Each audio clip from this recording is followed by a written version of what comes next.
Hello विद्यार्थी, मैं channel Sunoj classes में आपका स्वागत है। तो मेरा आज का क्लास इंपॉर्टेंट क्वेश्चन बहुलक से, ठीक है। तो अक्सर देखिए एग्जाम में 5 नंबर का देता ही है, तो यहाँ पे ध्यान से समझिए बहुलक किस प्रकार निकाल सकते हैं, ठीक है। तो यहाँ पे देखिए बहुलक निकालने के लिए आपको कुछ भी नहीं करना है, जो देल रहेगा उसी से आप निकाल सकते हैं। सिर्फ आप बहुलक का फार्मूला यूज कीजिए।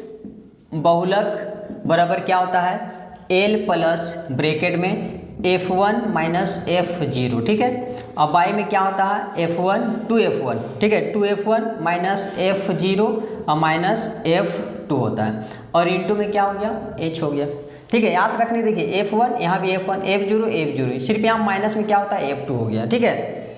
उसके बाद यहाँ पे देखिए एल का मान क्या हो जाता है, पहले ब्रह्मवार्ता खोज लिए, यानी ब्रह्मवार्ता कौन होगा, F1 पहले आप खोज लिए। तो यहाँ पे देखिए घरों की संख्या, ये आपका क्या है, ब्रह्मवार्ता है, ब्रह्मवार्ता है ये, और ये आपका होता है वर्ग अंतराल, ठीक है। ये होता है आपका वर्ग अंतराल, और नीचे वाला जो होता है आपका ब्रह्मवार्ता होता है। वर्ग अंतराल यानी 0 से 2 है, 2 से 4 है, 4 से 6 है, और 6 से 8 है। अगर इस प्रकार रहे तो आप समझ लीजिए कि वर्ग अंतराल है।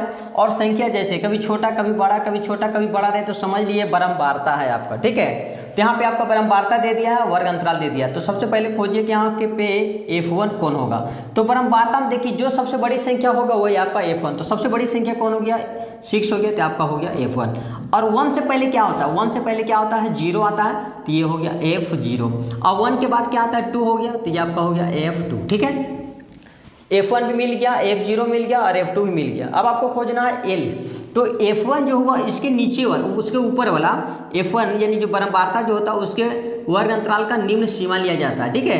तो F1 जो मिलेगा आपको उसके ऊपर का निम्न सीमा जो सबसे छोटी रहेगा वही आपका क्या हो जाएगा, L। और H का मान यहाँ पे देखिए अंतर कितना का है, 0 से 2 है, 2 से 4 यानी अंतर 2 का है ना। तो आपका H का जो मान हो जाएगा आपका 2 हो जाएगा। तो यहाँ पुट कीजिए L का मान कितना हो गया, एल का मान आपका ये हो गया, ध्यान रखिएगा एल का मान 8 हो गया, ठीक है। उसके बाद F1 का मान क्या बताएं, 6 माइनस F0 5, और 2 का 2 और गुना F1 का वैल्यू भी पुट किए 6 माइनस F0 को पुट किए 5 माइनस F2 कितना हो गया, F2 का हो गया 2, ठीक है। और इनटू हाइट कितना है, 0 से 2 है, 2 से 4 है, यानी हाइट आपका 2 आ गई, ठीक है। इसको घटा दिए, 4 में से 2 गया 2, 6 में से 4 गया 2, 8 में से 6 गया, यानी हाइट कितना है, 2 2 का है, ठीक है। इसलिए आपका 2 हो गया। उसके बाद यहाँ पे देखिए 8 का 8 प्लस, पहले ब्रैकेट वाला सोल्व आप कर लीजिए।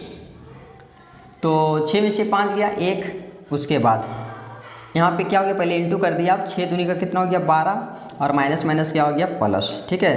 तो कितना हो गया 7, 6 दूनी 12, ये माइनस माइनस प्लस, 5 2 हो गया 7, तो भी का 6 में माइनस में, जो सबसे बड़ी संख्या होता है वो उतार दिए माइनस में, और इंटू में कितना हो गया 2। उसके बाद यहाँ पे देखिए 8 का 8 प्लस, यहाँ पे कितना हो गया 1, पहले आप क्या कीजिए इंटू कर दिए, 2 को 1 से इंटू करें, बोर्ड मार्क्स में क्या होता है पहले इंटू किया जाता है, ठीक है। तो 2 को 1 से इंटू करें कितना हो गया 2, और नीचे में कितना हो गया 7, मतलब 12 में से 7 गया तो 5 हो गया, नहीं कुछ तो यहाँ पे 1। और आपका बहुलक माध्यक और माध्य निकालने के लिए हमेशा पॉइंट में आना चाहिए, ठीक है। उसके बाद यहाँ पे देखिए और 5 और 1 कैल्शियम कितना हो गया 5 हो गया आपका। क्रॉस मल्टीप्लिकेशन कीजिए, जब भी कहीं एक रहे तो आप तिरछा तिरछी इंटू कर दिए, 5 को 8 से इंटू किए कितना होगा 40 और प्लस, ठीक है। और यहाँ पे 2 1 जा 2, तो यहाँ पे कितना हो गया 42 बाई में 5, इसको डिवाइड दे दिया आप रफ में, 5 यहाँ 42 यहाँ रख दिए, 8 बार में कितना हो गया 40 हो गया, बच गया 2 पॉइंट लेकर के 0, 5 हो गया कितना हो गया 20, तो 8.4 आपका आंसर आ गया, ठीक है। यानी बहुलक का जो मान आ गया 8.4 आ गया, ठीक है। अगर मेरा वीडियो अच्छा लगा तो मेरा चैनल को लाइक सब्सक्राइब दूसरों को जरूर शेयर करें। Thank you.